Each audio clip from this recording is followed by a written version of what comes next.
Welcome back to my channel. First, I'm going to thank all of my new subscribers, and I'm going to also thank those of you who subscribed to me almost 10 years ago on my previous channel before I got sick and are finding me again.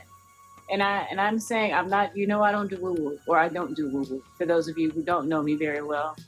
I do think that it's very interesting to have been gone almost 10 years and be on the big internet and still have people find you like days within starting a new channel. That's kind of shocking, and I think that we're being pulled together by energy.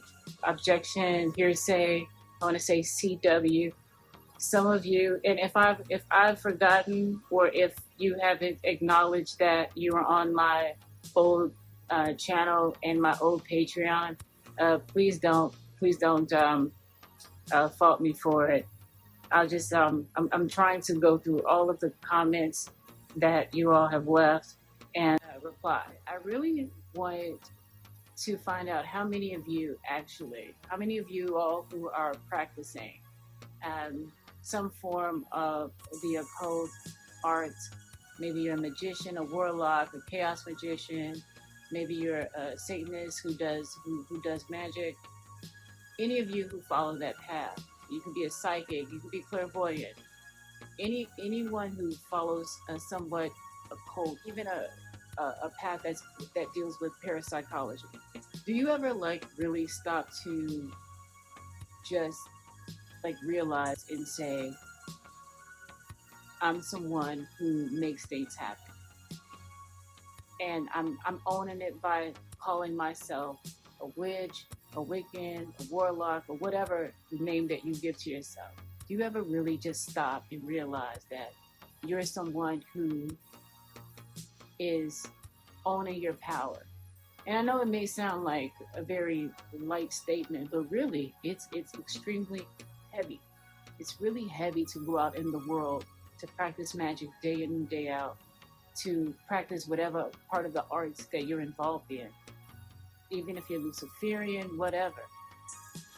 It takes a lot for you to go out in the world and own that, to wear that as part of your identity, and to tell other people to do what it takes to learn, to study, to practice day in and day out. It really is a lot. And I know that a lot of times we really don't look at it like that. We don't look at the practice like that. We just kind of feel like we're going through the motions.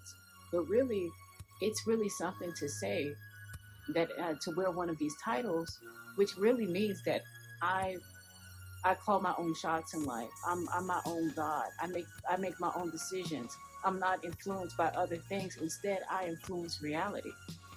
Do you really realize it? And I know, I mean, you have to kind of almost stop and sit back and really think about that.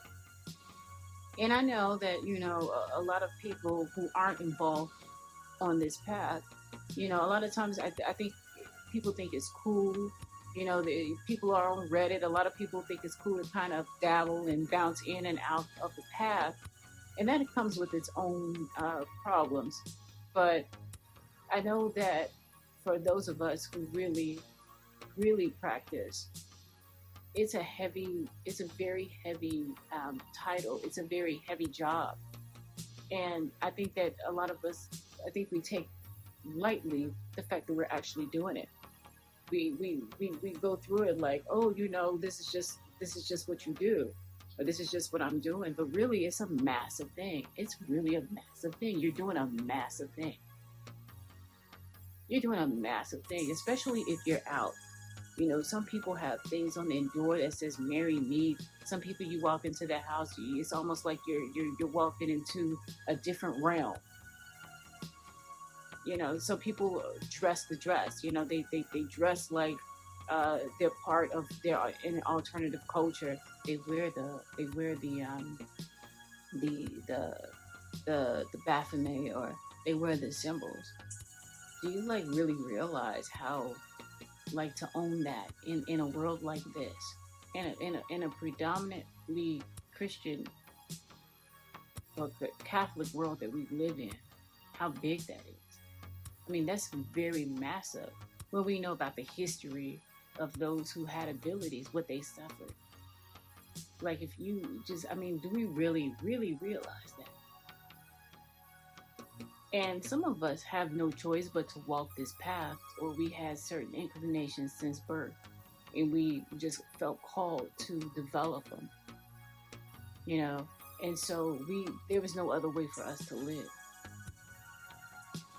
And the thing about it is, like, it's interesting because growing up, people, it's almost like being part of different subcultures that we know of. We grow up and we don't know who we are. We don't know that we have the ability, but other people around us, they can't quite put their finger on it. They just say, "Oh, this person's odd," or "This person is a little bit strange," or "This person's a little bit weird," not knowing what we know. A lot of times we don't do a lot of things out in front of people, in front of our family or our friends. We kind of do certain things because we may not understand it, especially when we're young. We may not understand what it is that we're doing, or what our ability is, or that it's even an ability. We don't understand any of that. And because we know that society is very delicate with people who are different, or things that are different. So, we may not even do anything out in public, or, around family, but we know that, or it could just be normal to us. But we know that it's something that we have to guard, and something that we are curious about and that we need to take further. And I find that really also very interesting about us as a group of people. And I'll say, I don't know. I mean, I don't know if anyone knows the percentage of us that inhabit the planet Earth, but I do think that, and I know that we spend so much time hiding and drowning ourselves, or hiding ourselves for our abilities, because of the history, because the world doesn't really like people who take their power into their own hands, the people who can make things happen. And I've noticed that too. People want to shun you or shame you for having abilities. And it seems like also what we have to be careful is, a lot of times people don't want you to use your abilities or have any abilities because they know that you're protected by them, and that you can protect yourself, and that you're not a mark for them. You're not prey for them because you have natural innate defenses.